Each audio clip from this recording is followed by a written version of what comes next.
Hace 2 años que no hablo con mi madre. No por rencor, aunque al principio sí lo fue. Ahora simplemente vivo mi vida y ella la suya, en mundos que ya no se tocan. Trabajo en otra ciudad, tengo un departamento pequeño pero mío. Y algunas noches salgo con amigos que no conocen toda la historia. Ellos saben que mi familia y yo no nos hablamos, pero no insisten. Hay cosas que se entienden sin explicar. Lo que nadie sabe es que hubo un momento en que actué de una forma que jamás pensé que sería capaz.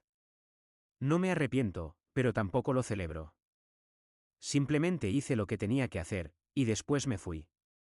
Todo empezó 5 años atrás, cuando mi padre murió. Fue rápido, un infarto mientras dormía. Mi madre quedó destrozada.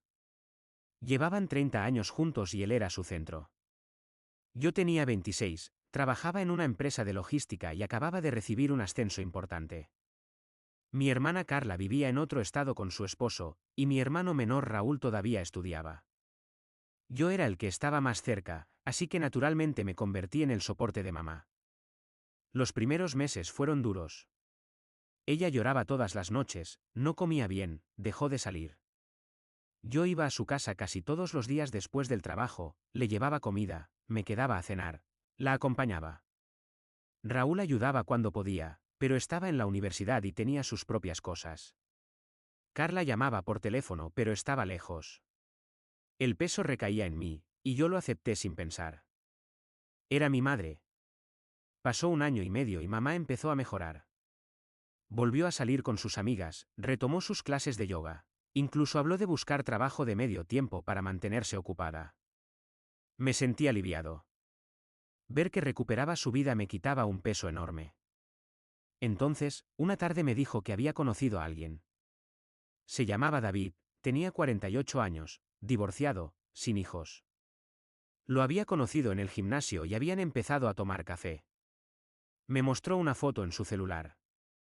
Un tipo normal, sonrisa fácil, complexión promedio. Le dije que me alegraba por ella, que se merecía ser feliz. Y lo decía en serio. Mi padre había muerto, pero ella todavía tenía vida por delante. Las primeras semanas todo fue bien. Mamá parecía rejuvenecida, hablaba de David con entusiasmo pero sin exagerar. Lo presentó formalmente 2 meses después en una cena familiar. David llegó con una botella de vino y un ramo de flores.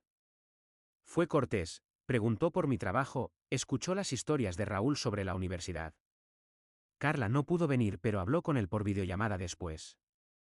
Parecía un buen tipo. Un poco callado tal vez, pero educado. No me cayó mal. Tampoco sentí una conexión especial, pero no esperaba sentirla. No era mi amigo, era la pareja de mi madre.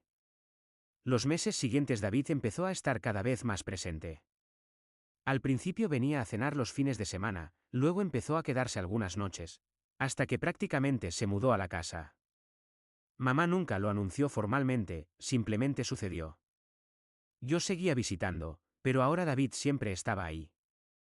Se sentaba en el sillón que había sido de mi padre, usaba su estudio para trabajar en su laptop. Eso me incomodaba pero no dije nada. La casa era de mamá y ella podía hacer lo que quisiera. Intenté ser maduro al respecto. David trabajaba como vendedor independiente, algo relacionado con seguros. Nunca entendí bien qué hacía exactamente porque sus explicaciones eran vagas. Decía que tenía clientes, que viajaba a veces, pero yo nunca lo vi realmente ocupado. Empecé a notar que siempre estaba en casa cuando yo llegaba, viendo televisión o en la computadora. Mamá trabajaba medio tiempo en una tienda de ropa y yo seguía ayudándola con algunos gastos, la luz, el supermercado, cosas así. Mi padre había dejado la casa pagada pero no mucho más, y la pensión de mamá era modesta. Una noche llegué y David estaba cenando en la mesa con una cerveza, viendo un partido en su celular. Mamá estaba en la cocina preparando más comida. Le pregunté por su trabajo y me dijo que había tenido una semana floja, que los clientes estaban lentos. Luego me pidió prestados 2.000 pesos hasta fin de mes. Dijo que tenía un pago atrasado de su tarjeta. Miré a mamá y ella evitó mi mirada. Le di el dinero. 2 semanas después me pidió otros 3.000. Esta vez le dije que no podía, que yo también tenía gastos. Se encogió de hombros y dijo que no había problema, que ya se arreglaría. Pero noté que mamá se puso tensa. Empecé a ver el patrón. David no trabajaba realmente. O trabajaba muy poco. Mamá lo mantenía con su sueldo y lo que yo aportaba. Cuando intenté hablar con ella al respecto, me dijo que David estaba pasando por un mal momento, que pronto conseguiría mejores clientes, que yo no entendía cómo funcionaba su industria. Me pidió que fuera paciente. Le dije que me preocupaba que él se estuviera aprovechando, y su cara cambió. Me dijo que David la hacía feliz, que después de todo lo que había sufrido merecía tener compañía, y que si yo realmente la quería la apoyaría. Me sentí culpable. Tal vez estaba siendo demasiado duro. Tal vez mi problema no era David, sino que alguien hubiera ocupado el lugar de mi padre. Dejé de insistir. Seguí visitando, seguí ayudando con dinero cuando mamá lo necesitaba. David y yo manteníamos una relación cordial pero distante. Él hacía chistes malos en las cenas, opinaba sobre fútbol, se quejaba del gobierno. Yo asentía y cambiaba de tema. Raúl tampoco lo soportaba mucho, pero lo disimulaba mejor. Carla lo había visto solo una vez más y me dijo por teléfono que le parecía raro, pero que si mamá era feliz, ¿qué podíamos hacer? Lo que no sabían, ninguno de ellos, era algo que yo había descubierto 6 meses antes. En mi trabajo me habían promovido de nuevo. Ahora era gerente regional de operaciones, supervisaba 3 almacenes y tenía un equipo de casi 50 personas bajo mi cargo. Una de esas personas era David.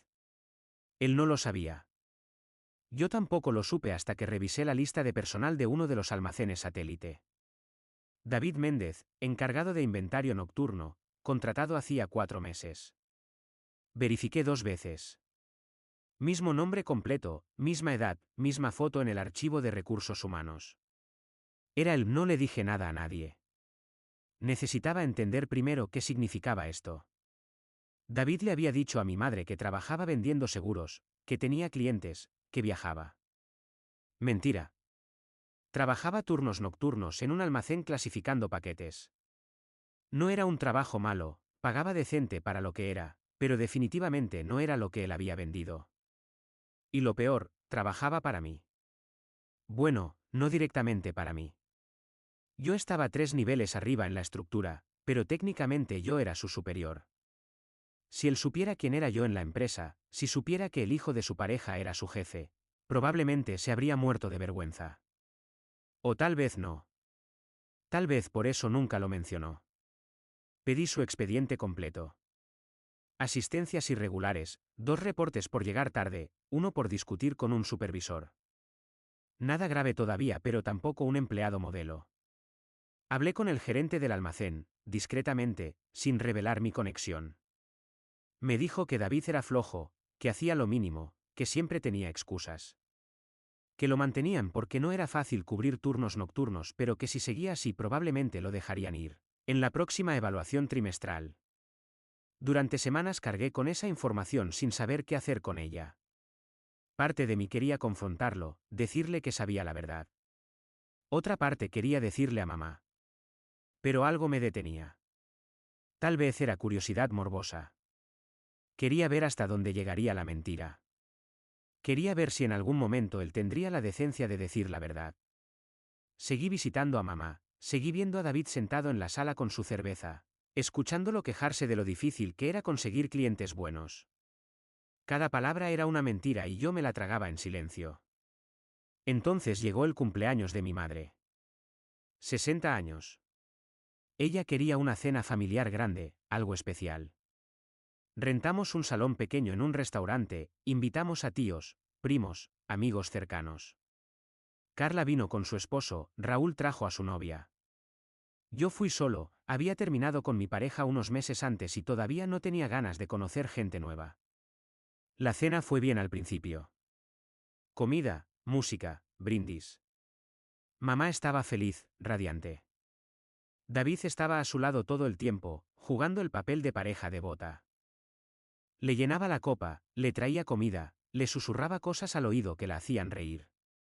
Después del pastel, David pidió atención. Dijo que quería decir unas palabras. Se paró con su copa en la mano y empezó un discurso sobre lo maravillosa que era mi madre, Sobre cómo había llegado a su vida en el momento indicado, sobre cómo él la había ayudado a sanar.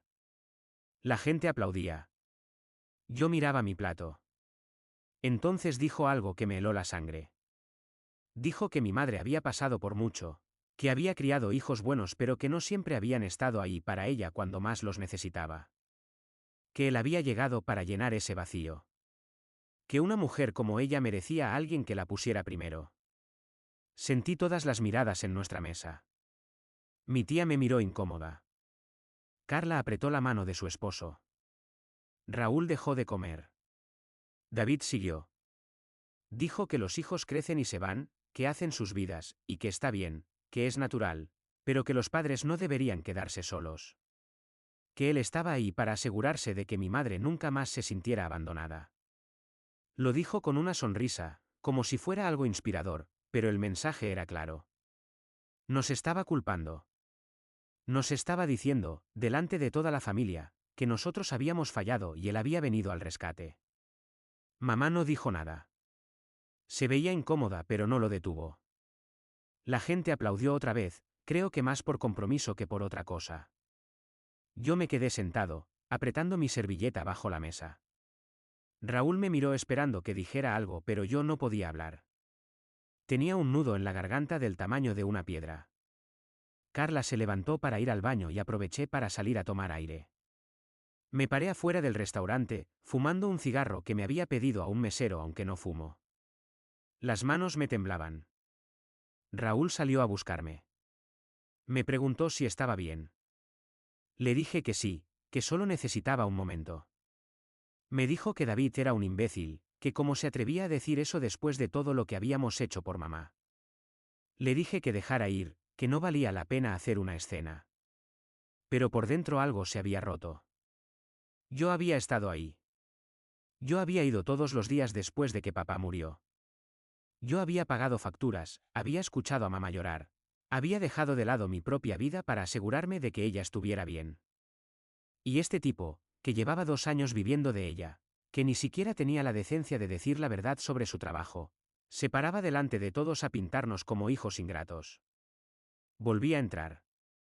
La cena continuó pero yo ya no estaba presente realmente. Respondía cuando me hablaban pero mi mente estaba en otro lado. Cuando terminó todo, ayudé a mamá a subir los regalos al carro de David. Ella me abrazó, me agradeció por venir, me dijo que la había hecho muy feliz. David me dio la mano con esa sonrisa condescendiente que ahora reconocía como desprecio. Le devolví el apretón y me fui. Esa noche no dormí. Estuve en mi departamento mirando el techo, pensando. Pensando en todas las mentiras, en todas las veces que me había tragado mi incomodidad por no incomodar a mamá. Pensando en cómo este tipo había entrado a nuestra familia, había tomado lo que necesitaba, y ahora se sentía con el derecho de juzgarnos. Y lo peor era que mamá lo permitía. Lo peor era que ella había escuchado ese discurso y no había dicho nada en nuestra defensa. El lunes siguiente fui a la oficina con una decisión tomada. Pedí una reunión con el gerente de recursos humanos y con el supervisor del almacén donde trabajaba David. Les dije que necesitábamos revisar el desempeño de varios empleados antes de la evaluación trimestral. David estaba en la lista. Revisamos su expediente completo delante de mí. Las llegadas tarde eran más de las que recordaba. Había tenido una discusión con otro empleado que casi termina en algo físico. Sus números de productividad estaban por debajo del promedio. Había usado días de enfermedad de forma sospechosa, siempre los lunes o viernes. Le pregunté al supervisor qué recomendaba. Me dijo honestamente que David no encajaba en el equipo, que causaba más problemas de los que valía, y que si fuera su decisión ya lo habría dejado ir. Le pregunté qué nos detenía. Me dijo que técnicamente necesitaban una causa justificada o esperar a la evaluación trimestral. Le dije que revisara si había alguna violación de política que pudiéramos usar. Me miró extraño pero dijo que lo haría. 2 días después me llamó. David había falsificado un reporte de horas. Había marcado que trabajó un turno completo cuando en realidad se había ido 3 horas antes. Otro empleado lo había reportado pero nadie había seguido el caso porque era la primera vez. Ahora con todo el contexto, era suficiente. Falsificar reportes de horas era causa inmediata de terminación según el manual del empleado. Le dije que procediera. El viernes David fue llamado a la oficina del supervisor. Le mostraron la evidencia, le dieron oportunidad de explicarse. Él negó todo al principio, luego dijo que había sido un error, que había confundido los días. No importó. Le dijeron que estaba despedido efectivo inmediatamente, que recogiera sus cosas y se fuera. Llamé al supervisor después. Me dijo que David había gritado, que había dicho que era injusto, que llevaba meses ahí y nunca había tenido problemas graves. Que finalmente había recogido su casillero y se había ido maldiciendo. Esa noche mamá me llamó llorando. David había llegado a casa furioso, destruido. Le había contado que lo habían despedido injustamente, que lo habían acusado de algo que no hizo, que estaba devastado. Ella me preguntó si yo podía hacer algo, si conocía a alguien en empresas de logística que pudiera ayudarlo a conseguir trabajo. Le dije que no entendía, que pensaba que David trabajaba vendiendo seguros. Hubo silencio del otro lado. Luego mamá dijo que sí, que vendía seguros, pero que también había tomado un trabajo temporal en un almacén para tener ingresos extra mientras conseguía más clientes. Que no me lo había dicho porque le daba vergüenza que yo supiera que estaban en esa situación. Le pregunté en qué almacén trabajaba. Me dio el nombre. Le pregunté cuánto tiempo llevaba ahí. Me dijo que 4 meses. Le pregunté por qué David nunca me lo había mencionado cuando hablábamos. Se quedó callada otra vez. Luego dijo que probablemente porque era orgulloso, porque no quería que yo lo viera diferente. Le dije que entendía. Le dije que lo sentía pero que no podía ayudar, que no conocía a nadie en esa empresa. Mentí. Colgamos. Durante las siguientes semanas mantuve la distancia. Mamá me llamaba seguido, siempre con el mismo tema. David estaba deprimido, no conseguía trabajo, estaban batallando con el dinero. Me pedía si podía prestarles algo para los gastos de la casa. Le mandé 2.000 pesos. Una semana después me pidió 3.000 más. Le dije que no podía, que yo también tenía compromisos. Se molestó. Me dijo que ella nunca me había pedido nada, que cuando yo necesitaba ella siempre había estado ahí. Sentí la culpa familiar haciendo su trabajo, pero esta vez no cedí. Le dije que hiciera lo que pudiera con lo que tenía. Raúl me contó que David había empezado a beber más. Que cuando él visitaba a mamá, David estaba en la sala con cervezas desde temprano, viendo televisión, de mal humor. Que había escuchado discusiones entre ellos sobre dinero. Carla me llamó preocupada. Dijo que mamá le había pedido dinero prestado a ella también, que le había contado que David estaba pasando por una mala racha. Carla le había mandado algo pero me preguntaba si yo sabía qué estaba pasando realmente. Le dije que no estaba seguro, que mamá no me contaba mucho últimamente. Un mes después del despido, mamá me invitó a cenar. Dijo que necesitaba hablar conmigo de algo importante. Llegué un sábado por la tarde. David estaba ahí, sentado en la mesa, con una cerveza a medio terminar y cara de pocos amigos. Mamá había cocinado mi comida favorita, lo cual era mala señal. Significaba que iba a pedirme algo grande. Nos sentamos a comer. La conversación fue incómoda, forzada. David apenas hablaba, solo miraba su plato. Después de cenar, mamá sirvió café y finalmente soltó lo que tenía que decir. David necesitaba ayuda. Había estado buscando trabajo sin éxito, sus ahorros se habían acabado, y ella sola no podía sostener la casa. Me preguntó si yo podía darle trabajo en mi empresa. Dijo que sabía que yo tenía un puesto importante, que probablemente podía hacer algo. Que David era trabajador. Que solo necesitaba una oportunidad. La miré sin decir nada por un momento. Luego miré a David. Él me sostuvo la mirada con algo parecido al desafío, como si esperara que yo dijera que no para poder acusarme de algo. Le pregunté a mamá si sabía exactamente en qué empresa había trabajado David. Ella dijo el nombre. Le pregunté si sabía qué puesto había tenido. Dijo que algo en el almacén, inventario o algo así. Le pregunté si sabía por qué lo habían despedido. Ella titubeó. Dijo que había sido injusto, que lo habían acusado falsamente. Me recosté en la silla. Les dije que yo trabajaba en esa empresa. Mamá parpadeó confundida. Le dije que no solo trabajaba ahí, que era gerente regional. Que supervisaba el almacén donde David había trabajado. La expresión de David cambió. Se puso pálido. Mamá me miró sin entender todavía. Le dije que había sido yo quien había autorizado su despido. Que había revisado su expediente personalmente. Que él había falsificado reportes de horas y que eso era causa de terminación inmediata. David se levantó de golpe. Empezó a gritar.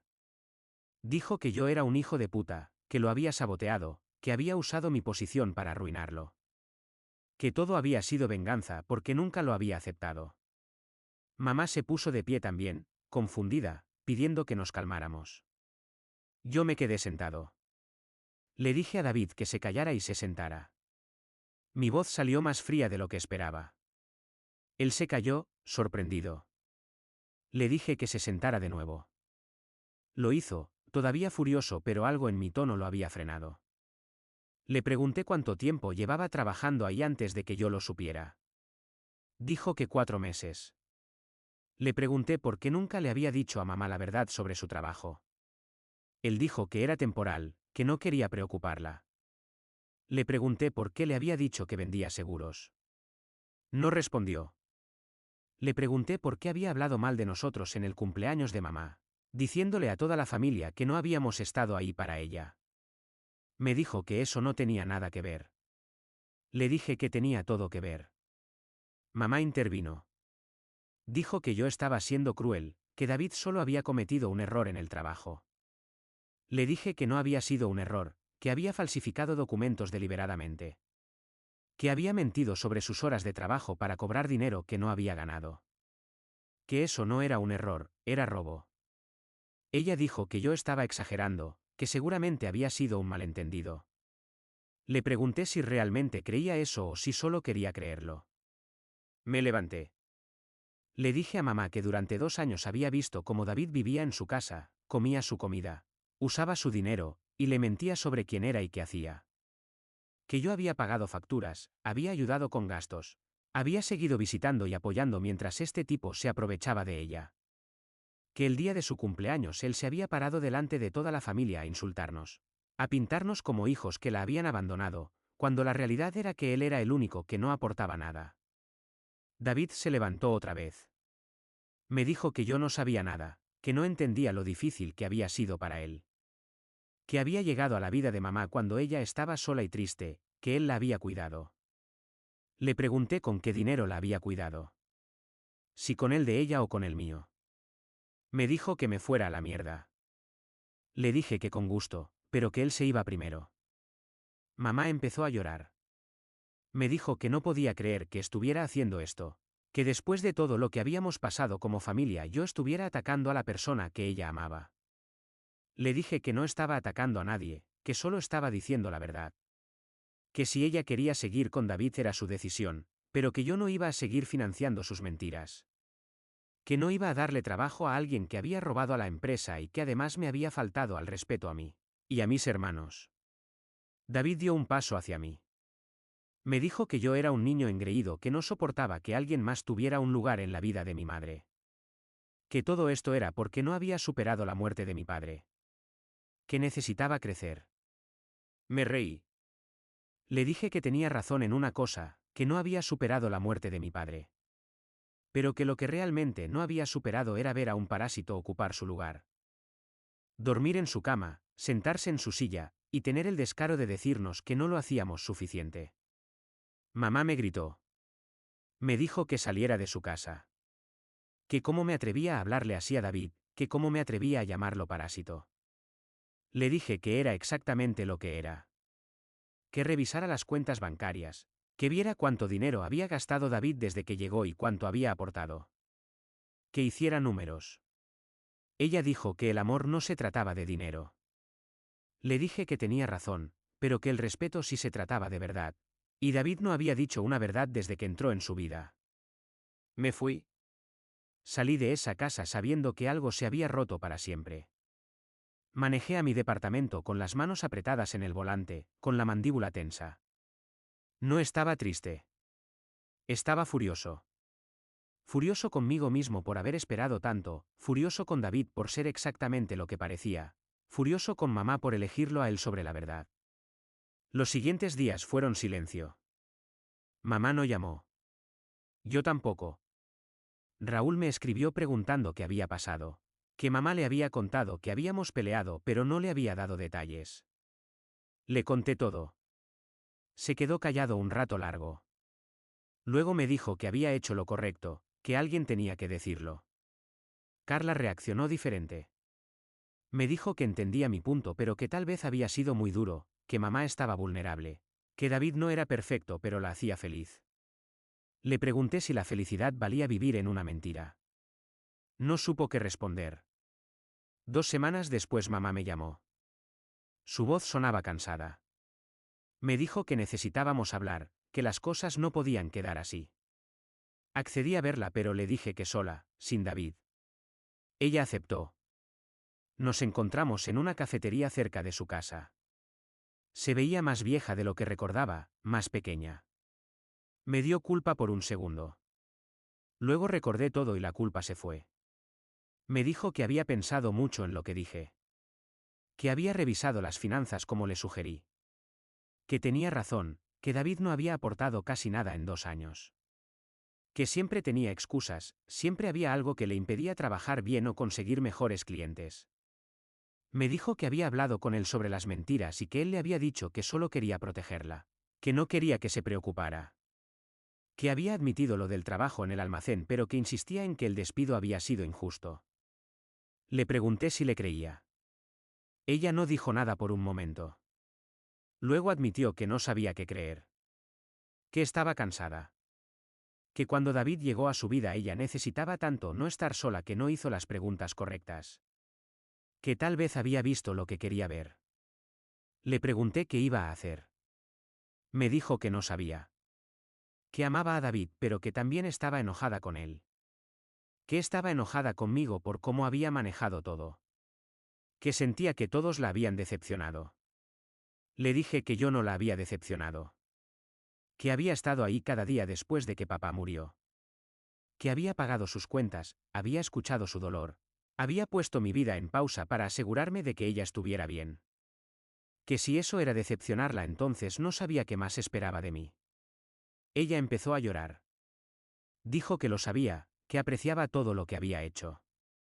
Pero que también necesitaba que yo entendiera que ella tenía derecho a rehacer su vida, a encontrar compañía, incluso si cometía errores en el proceso. Le dije que tenía todo el derecho. Que nunca había estado en contra de que ella conociera a alguien. Que mi problema no era que David existiera, era quién era David. Era que él había mentido, había usado, había manipulado. Y que cuando yo había señalado todo eso, ella había elegido defenderlo en lugar de escucharme. Que eso era lo que dolía. No David, sino que ella lo hubiera puesto por encima de sus propios hijos. Mamá se limpió las lágrimas. Me dijo que nunca había sido su intención ponernos en segundo lugar, que solo quería que entendiéramos que ella también tenía necesidades. Le dije que lo entendía perfectamente. Que por eso no le iba a decir qué hacer con David. Que esa era su decisión. Pero que yo no iba a seguir siendo parte de esa situación. Que no iba a seguir visitando esa casa mientras él estuviera ahí. Que no iba a seguir fingiendo que todo estaba bien cuando no lo estaba. Que ella tenía que elegir cómo quería vivir su vida, y yo tenía que elegir cómo vivir la mía.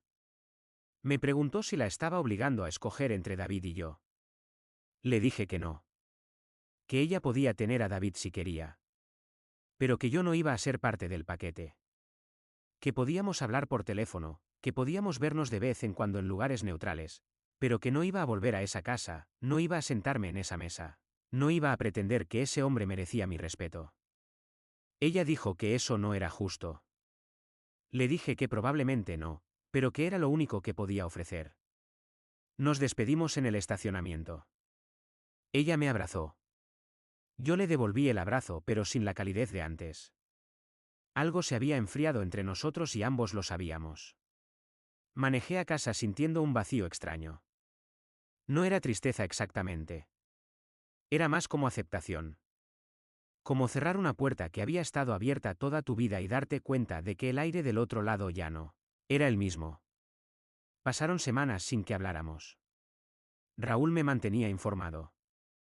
Me dijo que David seguía en la casa, que las cosas entre él y mamá estaban tensas pero que seguían juntos. Que David había conseguido un trabajo de medio tiempo en una tienda de electrónica pero que seguía de mal humor. Todo el tiempo. Que había escuchado otra discusión sobre dinero. Raúl había dejado de ir tan seguido también. Dijo que no soportaba ver a mamá así, atrapada en algo que claramente no la hacía feliz pero sin el valor para salirse. Carla vino a visitarme un fin de semana. Hablamos largo sobre todo. Ella admitió que al principio había pensado que yo había sido muy duro, pero que ahora entendía por qué había reaccionado así. Me contó que había hablado con mamá por teléfono y que ella le había confesado que se sentía atrapada. Que económicamente dependía de David ahora porque su sueldo de medio tiempo no le alcanzaba para pagar todos los gastos de la casa sola. Que si lo corría tendría que vender la casa o conseguir un roommate. Que a su edad eso le daba miedo. Le dije a Carla que mamá podía pedir ayuda. Que entre los tres podíamos ayudarla con la casa hasta que se estabilizara. Carla dijo que se lo había sugerido pero que mamá se había negado. Que tenía orgullo. Que no quería que sus hijos la mantuvieran. Le dije que era irónico considerando que había estado bien con que nosotros mantuviéramos a David, indirectamente durante 2 años. Carla no dijo nada. Ambos sabíamos que era verdad. 3 meses después del despido de David, recibí un mensaje de un número desconocido. Era él. Me escribió que necesitaba hablar conmigo, que quería disculparse. Que las cosas habían estado mal entre nosotros pero que él quería arreglarlo por el bien de mamá. Borré el mensaje. Una semana después me escribió otra vez. Decía que había estado pensando mucho, que entendía por qué yo estaba enojado, que había cometido errores. Que me pedía que al menos lo escuchara. Borré ese también. La tercera vez me llamó. Contesté solo para decirle que dejara de contactarme. Me dijo que solo quería 5 minutos. Le dije que no tenía nada que decirle. Me dijo que mamá estaba sufriendo por nuestra situación, que extrañaba tenerme cerca. Le dije que mamá sabía dónde encontrarme cuando estuviera lista para hablar sin el de intermediario. Me dijo que yo era un resentido, que estaba destruyendo a mi propia familia por orgullo. Le dije que él había destruido cualquier posibilidad de relación el día que se paró en ese cumpleaños a insultarnos, que había tenido meses para ser honesto y no lo fue. Que ahora viviera con las consecuencias. Colgué y bloqueé su número. Un mes después Raúl me llamó temprano un domingo. Me dijo que mamá y David habían terminado. Que ella finalmente lo había corrido de la casa. Al parecer hubo una discusión fuerte sobre dinero, David le había gritado, y algo en mamá se rompió. Le había dicho que se fuera y no volviera. Raúl había estado ahí cuando pasó, había ayudado a mamá a empacar las cosas de David y sacarlas. David se había ido gritando que todos éramos unos malagradecidos, que él había desperdiciado 2 años de su vida con una familia de mierda. Sentí algo parecido al alivio pero no llamé a mamá. Esperé. 2 semanas después ella me llamó a mí. Su voz sonaba diferente, más clara. Me dijo que había terminado con David. Que se había dado cuenta de que yo tenía razón en muchas cosas. Que lamentaba no haberme escuchado antes. Me preguntó si podíamos vernos. Accedí. Nos vimos otra vez en la misma cafetería. Ella se veía cansada pero más liviana de alguna forma. Me contó todo. Como los últimos meses habían sido un infierno. Como David se había vuelto cada vez más demandante y menos agradecido. Como finalmente ella había visto lo que yo había visto desde hace tiempo. Me pidió perdón por no haberme creído. Por haber priorizado su necesidad de no estar sola sobre la verdad. Por haber dejado que él nos faltara al respeto. Le dije que apreciaba la disculpa. Que entendía que había estado en un lugar vulnerable y que David había aprovechado eso.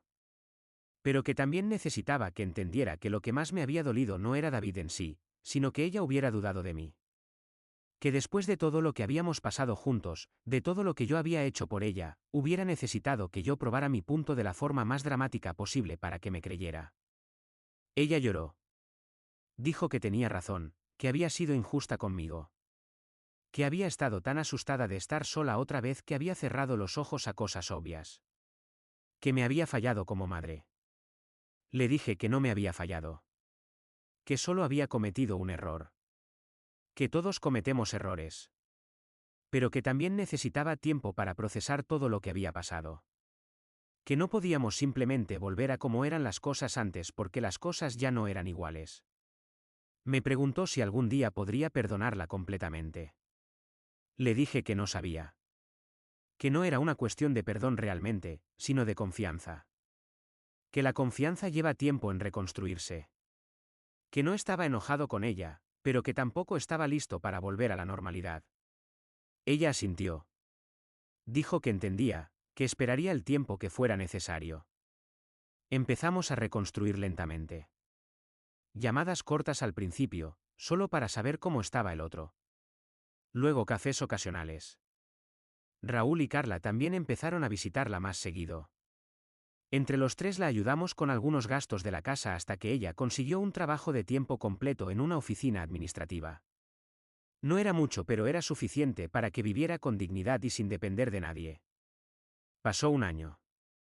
Yo seguí con mi vida, con mi trabajo. Salí con algunas personas sin que nada se volviera serio. Mamá empezó a salir otra vez con sus amigas, retomó sus clases de pintura que había abandonado cuando David estaba ahí. Un día me llamó solo para contarme sobre una exposición que había visto. No hablamos de nada importante. Solo fue una conversación normal entre madre e hijo. Me di cuenta de que era la primera vez en años que hablábamos sin que hubiera tensión de fondo. Hace 6 meses me invitó a cenar a su casa. Dudé pero acepté. Cuando llegué a la casa se sentía diferente. Más ligera. Ella había cambiado algunos muebles, había pintado una pared, había puesto fotos nuevas. Ya no se sentía como un museo de lo que fue. Se sentía como un lugar donde alguien vivía de verdad. Cenamos y hablamos de cosas simples. Trabajo, familia, proyectos. En ningún momento mencionamos a David. Era como si nunca hubiera existido. Antes de irme esa noche, mamá me detuvo en la puerta. Me dijo que había estado en terapia los últimos meses. Que había necesitado ayuda para entender por qué había dejado que todo eso pasara. Que su terapeuta le había ayudado a ver patrones en su vida, miedos que no había enfrentado. Me dijo que estaba aprendiendo a estar sola sin sentirse abandonada. Que estaba aprendiendo que estar sola no era lo mismo que estar vacía. Le dije que me alegraba por ella. Y lo decía en serio. No hemos vuelto a hablar de David. A veces Raúl menciona que lo vio en algún lado, que tiene otra pareja, que sigue haciendo lo mismo. No me importa. Esa persona ya no existe en mi vida y no tiene poder sobre mí. Lo que hice, despedirlo, confrontarlo, alejarme, no fue perfecto. Probablemente pude manejar algunas cosas diferente. Pero no me arrepiento. Hice lo que tenía que hacer para protegerme y para forzar una verdad que nadie más quería decir. Mi relación con mamá no es lo que era antes. Hay cicatrices. Hay conversaciones que nunca vamos a tener. Hay silencios donde antes había confianza ciega. Pero es honesta ahora. Es real. Ya no pretendemos. Ya no evitamos temas incómodos. Y en cierta forma, eso es mejor que lo que teníamos antes. Porque lo que teníamos antes se rompió con la primera prueba real. Aprendí que puedes amar a alguien y aún así poner límites. Que puedes perdonar sin olvidar. Que la familia no es una excusa para tolerar falta de respeto o mentiras. Que a veces hacer lo correcto significa hacer algo que duele, algo que rompe cosas que pensabas que eran irrompibles. Y que del otro lado de esa ruptura, si tienes suerte, encuentras algo más sólido. Algo que no se basa en la obligación o en el miedo a estar solo, sino en la elección consciente de estar presente. Sigo viviendo mi vida. Trabajo, salgo, veo a mis amigos. Visito a mamá cada 2 semanas. Llamamos los domingos. Es suficiente. No es perfecto, pero es honesto. Y después de todo lo que pasó, la honestidad es lo único que realmente importa. Cerré esa puerta que mencioné antes, pero dejé una ventana abierta. El aire que entra ahora es más frío, menos familiar, pero también más limpio. Y he aprendido a vivir con eso.